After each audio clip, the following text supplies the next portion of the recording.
जय श्री श्याम, जय श्री कृष्ण। आप सभी का हार्दिक स्वागत है आपके अपने YouTube चैनल में। सबसे पहले तो मैं आपको आषाढ़ मास के शुरू होने की बधाई देना चाहूँगी। जी हाँ दोस्तों, तो हमने पिछले ज्येष्ठ मास में हमारे द्वारा सुनाई गई प्रतिदिन पौराणिक कथाओं का श्रवण आपने किया और इन सभी कथाओं को आपने अपना प्रेम और आशीर्वाद भी प्रदान किया। इसके लिए आप सभी का मैं बहुत बहुत धन्यवाद करती हूँ।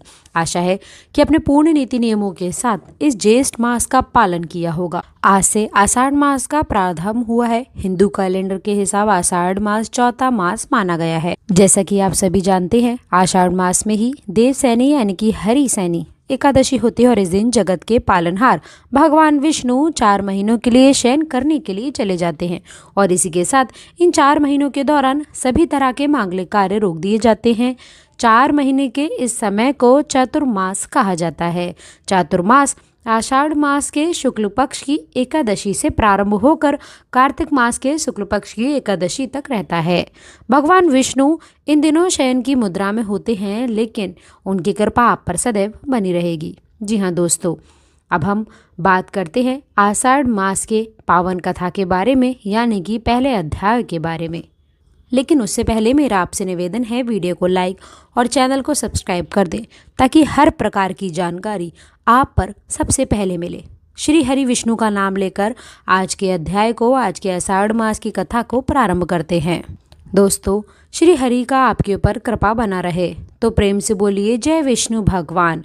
श्री सूत की बोले कि नित्य नियमित कर्मों से निहित होकर मुनीषी श्रेष्ठ से पराशि को प्रणाम कर तथा उनके चरण स्पर्श कर मैथेय जी ने इस प्रकार से पूछा कि हे गुरुदेव, मैंने वेद वेदांग और धर्म शास्त्रों का आपसे ही क्रमशः अध्ययन किया है।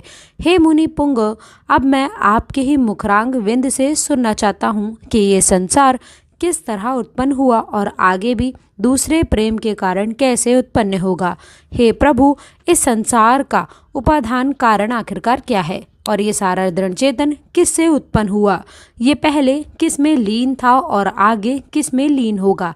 इसके अतिरिक्त आकाश आदि विभिन्न भूतों का परिणाम, पर्वत, समुद्र तथा देवता आदि की उत्पत्ति, पृथ्वी का अनुष्ठान और सूर्य आदि का परिमार्ग तथा आधार देवता आदि के मनुवंतर, चतुर्युगों में विभक्त कल्प और कल्पों के भी विभक्त प्रय का समूह, युगों के एक अलग अलग धर्म, देवासी और राशियों के चरित्र, श्री व्यास जी के कृत पादिक रसवों की रत्या, ब्रह्म आदि और ब्रह्मचर्य आदि आसमों के धर्म, ये सब हे महामुनि मैं आपसे सुनना चाहता हूँ। श्री पराशर मुनि बोले कि हे मैथ्वः, मेरे पितामह श्री वशिष्ठ जी ने जिस समय इसका वर्णन किया था उस प्रसंग का तुमने मुझे अच्छा स्मरण कराया है। हे मैत्रेय, लेकिन मैंने सुना है कि ऋषि मुनि विश्वामित्र द्वारा प्रेरित असुर ने मेरे पिताजी को खा लिया है, तो मुझे भारी क्रोध उत्पन्न हुआ।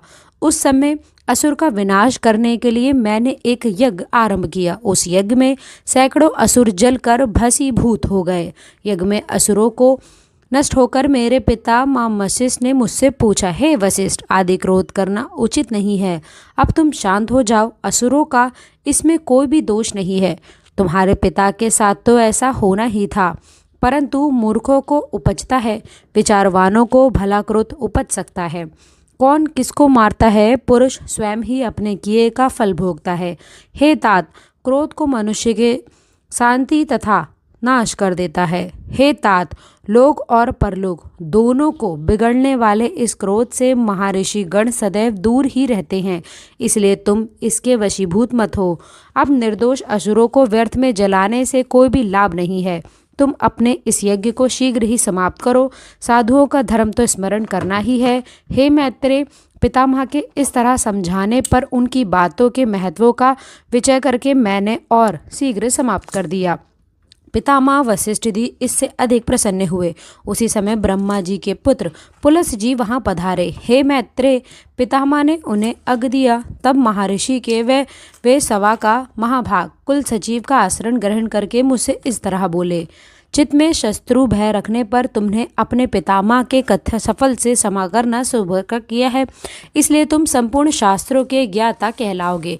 हे महाभाग, अति क्रोध होने पर भी तुमने यही संत्य किया है, समूह विनाश नहीं किया। अतः मैं तुझे एक और शिष्ट वर देता हूँ कि तुम पूरा संहिता के वक्ता होगे, जटाओं के वास्तविक स्वरूप को जानने में सक्षम भी होगे तथा मेरी कृपा से तुम्हारी निर्मल बुद्धि और भोग कर्मों से भी उत्पन्न करने वाले कर्मों में निसंशय हो जाएगी। प्लस जी के इस ताने पर मेरे पिता वशिष्ठ जी मुझसे बोले कि तात, पुलिस जी ने जो भी कहा है वह सब कुछ सर्व तथा सत्य होगा। मुनिवर पराशर बोले, हे मैत्रेय, पूर्व काल में बुद्धिमान वशिष्ठ जी और पुलिस जी ने जो कुछ भी कहा था वह सब तुम्हारे प्रश्न द्वारा मुझे स्मरण हुआ है। इसीलिए हे मैत्रेय, तुम्हारे प्रश्न के परुत्तों के रूप में मैं उस संपूर्ण पुराण का संहिता को तुम्हें सुनाता हूँ। तुम एकाग्रचित होकर सुनो। यह जगह विष्णु द्वारा उत्पन्न हुआ है, इसीलिए ये पुणे में स्थित है। वही इसकी स्थिति और लय के कर्ता हैं तथा चराचर जगत भी वही हैं। आगे की कथा हम अगले अध्याय में सुनेंगे। जो भक्त आषाढ़ मास और महात्म में शुद्ध श्रद्धा और विश्वास रखते हैं तो साथ सुनता है तथा दूसरों को सुनने के लिए प्रेरित करता है, उसके घर में धन, सुख और मंगल का वास होता है। भगवान श्री हरि विष्णु उसकी हर मनोकामना पूर्ण करें, सद्बुद्धि, आरोग्य, ऐश्वर्य और भक्ति प्रदान करें तथा अंत में अपने श्री चरणों में स्थान दें। प्रेम से बोलिए विष्णु भगवान की जय। तो दोस्तों, कमेंट बॉक्स में सच्ची श्रद्धा से जय श्री हरि विष्णु ज़रूर लिख दें। अंत तक जुड़े रहने के लिए आप सभी का बहुत बहुत धन्यवाद।